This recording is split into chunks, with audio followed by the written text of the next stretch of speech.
اور اگر آپ کو یہ بک چاہیے ہو تو آپ مجھ سے لے بھی سکتے ہیں. میرا واٹس ایپ نمبر ابھی آپ کو جب مجلس شروع ہوگی تو نیچے پٹی جو چل رہی ہوتی ہے اس پہ آپ کو میرا واٹس ایپ نمبر مل جائے گا. آپ مجھ سے رابطہ کریں واٹس ایپ پر, میں یہ بک آپ کو جو ہے وہ سینڈ کر دوں گا. تو جنہیں اللہ ہدایت دے دے تو ان کے لیے یہ ایک ریفرنس بھی کافی ہے, اور جنہوں نے ہدایت نہیں لینی, یہاں پر میں بے شک ہزاروں کتابیں رکھ دوں آپ کے سامنے تو آپ نے نہیں ماننا. تو یہاں پر یہ ایک ریفرنس ماشاءاللہ بالکل انہوں نے بڑے خوبصورت الفاظ کے ساتھ ان پہ یہاں پر بیان کیا علامہ شبلی نعمانی صاحب نے, اور اس میں بتایا کہ شہید کا ماتم کس طرح سے شروع کروایا گیا.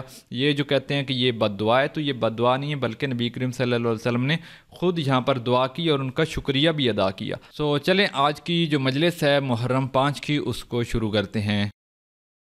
Subscribe to my channel and hit the bell icon so you never miss any video from my channel. ہزاروں چیزیں میں ایسے گنا دوں کہ اولاد رسول نے اپنے عمل سے کر کے دکھایا, اپنے عمل سے کر کے دکھایا. اور یہ عمل ہے, یہ عمل ہے کہ جو گفتگو ہو رہی ہے باپ اور بیٹے میں, تو ہم نے دیکھا ہے کہ قرآن کو اگر آپ اس نظریے سے پڑھیے تو صرف یہ جمع کر لیجئے کہ کون کون سے باپ بیٹے ہیں جن میں آپس میں کچھ بات ہو رہی ہے, اور اس کو سامنے رکھ لیجئے. حضرت یعقوب ہیں, باپ ہیں, بیٹے حضرت یوسف ہیں, دونوں کی گفتگو کو ایک جگہ رکھ لیجئے. پھر قرآن کو آگے دیکھیں, حضرت ابراہیم ہیں اور حضرت اسماعیل ہیں, وہ باپ ہیں یہ بیٹے ہیں, دونوں میں کچھ باتیں ہو رہی ہیں, ان باتوں کو بھی نکال کے ایک جگہ رکھ لیجئے. جناب زکریا ہیں اور جناب یحییٰ ہیں, یہ باپ ہیں یہ بیٹے ہیں, جو گفتگو ہو رہی ہے اس کو نکال کے ایک جگہ رکھ لیجئے. اب وہ سامنے رکھ لیجئے, اور اس کے بعد پھر تاریخ میں تلاش کرتے چلیے کوئی اور باپ اور بیٹا. تو بہت سے باپ بیٹے مل جائیں گے, لیکن جو نام میں بتا رہا ہوں ان کے علاوہ شاید ہی مشکل سے ملیں. تو مکے میں مل جائیں گے آپ کو, ایک باپ ہے ابو طالب, بیٹا ہے علی, اور آگے چلیں اور کربلا تک آ جائیں تو ایک باپ ہے حسین, ایک بیٹا ہے علی اکبر, اور سب کی گفتگو ایک جگہ رکھ لیں. میں آپ کو قسم کھا کے بتا رہا ہوں, جیسی باتیں یعقوب نے یوسف سے کی ہیں اسی طرح کی باتیں ابراہیم نے اسماعیل سے کی ہیں, اور اسی طرح کی باتیں زکریا نے یحییٰ سے کی ہیں, اور اسی طرح کی باتیں ابو طالب نے علی سے کی ہیں, اور اسی طرح کی باتیں حسین نے علی اکبر سے. یعنی فکر میں کوئی فرق نہیں پائیں. اب اگر آپ کہیں کہ میں سب کی باتیں بتا دوں تو ایک نئی تقریر ہو جائے گی, تو ہو سکتا ہے پھر آگے عرض کر دوں گا. صرف اگر باپ اور بیٹے کی یہ گفتگو ایک جگہ جمع ہو تو 1 گھنٹے کی تقریر ہو جائے گی. لیکن آپ کو تشویش تو ہوگی کہ جو باتیں یعقوب اور یوسف نے کی باپ بیٹے نے, جو ابراہیم اور اسماعیل باپ بیٹے نے کی, اور جو زکریا اور یحییٰ باپ بیٹے نے کی, اور جو ابو طالب اور علی باپ بیٹے نے کی, اور جو حسین اور علی اکبر باپ اور بیٹے نے گفتگو کی, اس میں تھا کیا؟ تو سب کی گفتگو کا محاصل ایک جملے میں بتا دوں کہ سب کی گفتگو صرف ایک تھی, معرفت الہی. اب اگر آپ کہیں تو میں وہ گفتگو دہرا دوں تو وہی ہوگا جو میں نے کہا, معرفت الہی. معرفت الہی کیا بات ہوئی؟ بیٹا میں نے خواب دیکھا ہے کہ میں تمہیں ذبح کر رہا ہوں. کہا تو اللہ کا حکم ہے, آپ بجا لائیے اور آپ مجھے صابرین میں سے پائیں گے. جو اللہ کا حکم ہے اس پہ عمل کیجئے, میرے گلے پہ چھری چلائیے اور آپ مجھے صابرین میں سے پائیں گے. معرفت الہی. بھئی باپ بھی معرفت الہی پر ہے, باپ نے بیان کیا تو بیٹا بھی اسی درجے پر ہے. کہا صابرین میں سے پائیں گے, یعنی میں قربانی کے لیے تیار. معرفت الہی. یوسف نے یعقوب سے کہا میں نے رات خواب دیکھا ہے, میں ایک بلندی پر ہوں, چاند سورج اور 11 ستارے اترے اور وہ مجھے سجدہ کر رہے ہیں, اور مجھے خلعت شاہی پہنایا گیا, اور ساری نعمات جو ہیں وہ میرے سامنے لا کے رکھ دی گئی ہیں. تو یعقوب نے کہا بیٹا یہ خواب کسی کو بتانا نہیں, اس لیے کہ اللہ بہت جلدی تمہارا درجہ بڑھانے والا ہے. یوسف نے کہا الحمدللہ, معرفت الہی, معرفت الہی. اچھا صاحب, مکے کے لوگ آئے اور آ کے ابو طالب سے کہنے لگے یہ تم نے دیکھا کہ یہ میرے بچے جو ہیں چھوٹے چھوٹے, ان کو علی نے پتھر سے مارا ہے, کسی کا سر توڑا ہے, کسی کی آنکھ پھوڑی ہے, کسی کو گھوسا مارا ہے, کسی کا ہاتھ توڑا, کسی کی ٹانگ توڑی ہے. سمجھاؤ اپنے بیٹے کو. 12 سال کے بیٹے کو ابو طالب نے آواز دی, کہا علی ادھر آؤ. علی آ گئے. جی بابا. کہا یہ اس بچے کو تم نے مارا؟ ہاں. اس کی آنکھ تم نے پھوڑی؟ ہاں بابا. اس کا ہاتھ تم نے توڑا؟ ہاں بابا. اس کی ٹانگ تم نے توڑی؟ ہاں بابا. اس کے سینے پہ تم نے گھوسا مارا؟ ہاں بابا. کیوں کیا تم نے ایسا؟ بابا میں نے اس لیے کیا کہ جب میرا بڑا بھائی مکے کی گلیوں میں لا الہ الا اللہ کہتا ہوا نکلتا ہے تو یہ بچے میرے بھائی کو پتھر مارتے ہیں. جب یہ پتھر مارتے ہیں تو میں آگے بڑھ کر انہیں گراتا ہوں اور انہیں مارتا ہوں. ابو طالب نے کہا اچھا تم اللہ کے نبی کو بچاتے ہو, اگر آج سے تمہاری جان بھی چلی جائے تو پرواہ نہیں ہے. معرفت الہی, معرفت الہی.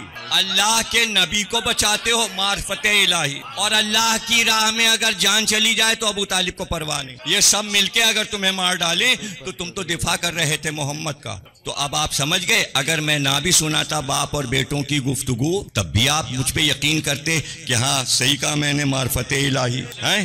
اور راستہ ہے قصر بنی مقاتل سے قافلہ حسین کا گزر رہا ہے، اور علی اکبر اپنے گھوڑے کو ساتھ ساتھ رکھتے تھے حسین کے ساتھ ساتھ۔ تو اکثر ایسا ہوتا چلتے چلتے حسین ہرنے پر سر رکھ لے اور تھوڑا سا سو لیتے، بس آنکھ جھپک گئی، تھوڑا سا آرام کر لیا، آنکھ بند کی، آنکھ بند کرنے میں بھی آرام ملتا ہے۔ اور ایک بار حسین نے سر اٹھایا اور کہا انا للہ و انا الیہ، جلدی سے حضرت علی اکبر نے گھوڑے کو آگے بڑھایا، کہا بابا یہ کلمہ تو ہر وقت کہنا ہی چاہیے، لیکن اس وقت یہ کلمہ کہنے کی کوئی خاص وجہ؟ ابھی میں مصائب نہیں پڑھ رہا، کوئی خاص وجہ؟ چونکہ وہ جملے میں کہہ چکا ہوں تو اب یہ تو آپ کو مصائب ہی لگیں گے نا، لیکن اسی سطح پر بات ہو رہی نا کہ جہاں ابراہیم اور اسماعیل ہیں، جہاں یعقوب اور یوسف ہیں، جہاں ابو طالب اور علی ہیں، وہاں آپ روئے نہیں تھے، آپ واہ واہ کر رہے تھے، یہاں آپ کی چیخ نکل گئی، کیوں؟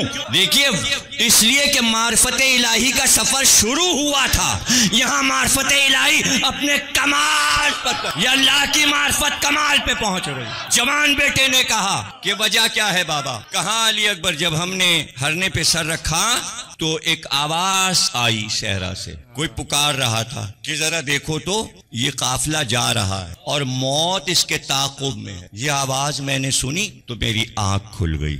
تو علی اکبر نے کہا بابا کیا ہم حق پر نہیں ہیں؟ بھائی حق تو اللہ کا نام ہے، بابا کیا ہم حق پر نہیں ہیں؟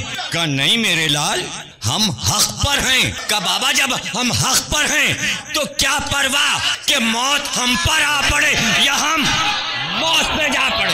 جزاک اللہ، جب ہم حق پر ہیں تو پھر کیا پرواہ ہے کہ موت ہم پر آ پڑے یا ہم موت پر جا پڑے۔ یہ ہے قول علی، دادا کا قول بیٹے نے دہرا کر معرفت کو کامل کر دیا، یہ ہے معرفت الہی۔ سن لو، اگر آج ہر مسلمان کا یہ منشور بن جائے کہ کیا پرواہ ہے موت ہم پر آ پڑے یا ہم موت پر جا پڑے، تو کبھی مغرب کی طاقت سے مسلمان ڈریں گے نہیں۔ لیکن ایک جملہ ہمارا آپ جب تک سماعت نہیں فرمائیں گے، اس لیے کہ وہ میرا جملہ ہے، وہ سب تاریخ ہے اور وہ حقیقت ہے۔ کچھ جملے میرے آتے ہیں ان حقیقتوں کی چھاؤں میں، تو وہ میری میراث ہے نا۔ تو جملہ سن لیجئے، ہر لڑائی میں جتنی بدر سے احد اور خندق و خیبر و حنین لڑائیاں ہوئیں، چاروں طرف سے موت آتی تھی مسلمانوں پر۔ واحد کربلا وہ جگہ ہے جہاں کربلا کے مجاہد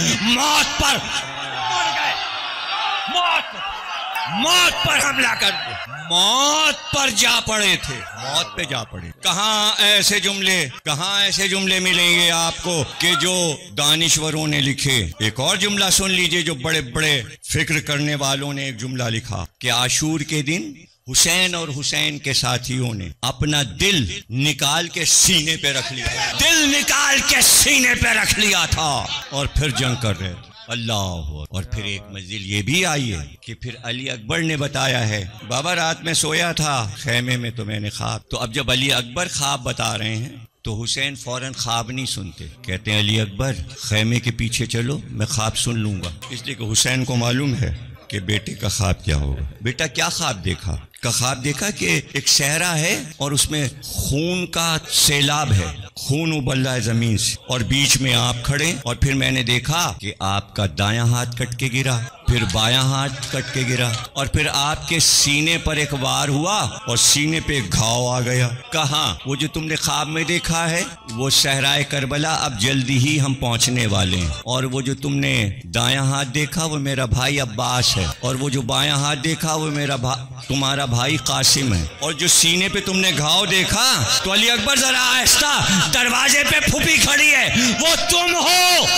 جزاک اللہ، وہ تم ہو، شبیہ رسول علی اکبر، رفتار میں گفتار میں سر سے پیر تک رسول اللہ کی شبیہ رسول نام پڑ گیا تھا۔ ہم شکل پیغمبر، پھوپھی ماں بہنوں کی حسرتوں کا مرکز، حسین کی ضعیفی کا سہارا، اور یہی وہ مقام ہے کہ جہاں علی اکبر چلتے ہیں تو تاریخ لکھتی ہے کہ خیمے کا پردہ اٹھتا تھا اور گرتا تھا، اور راوی کہتا ہے کہ کتنی دیر لگ رہی تھی اس مجاہد کو باہر آنے میں. جب برآمد ہوئے پتہ چلا علی اکبر تھے تو حیران تھا مورخ کے. پردہ اٹھتا ہے, وہ باہر آنا چاہتے ہیں تو راوی کو تو صرف پردہ نظر آ رہا, لیکن پتہ یہ چلا کہ جب علی اکبر نکلنا چاہتے ہیں در خیمہ سے تو بیویاں کمر سے لپٹ جاتی ہیں, علی اکبر کو پیچھے بلا لیتی, اور ہر بیوی کہتی ہے علی اکبر تم نہ جاؤ, شبیہ رسول تم نہ جاؤ. کئی بار بڑھے سب بیویاں لپٹ گئیں, ماں بھی ہے پھوپھیاں بھی ہیں, لیکن جب علی اکبر آ ہی گئے در خیمہ تک اور فضہ نے پردہ اٹھا ہی دیا,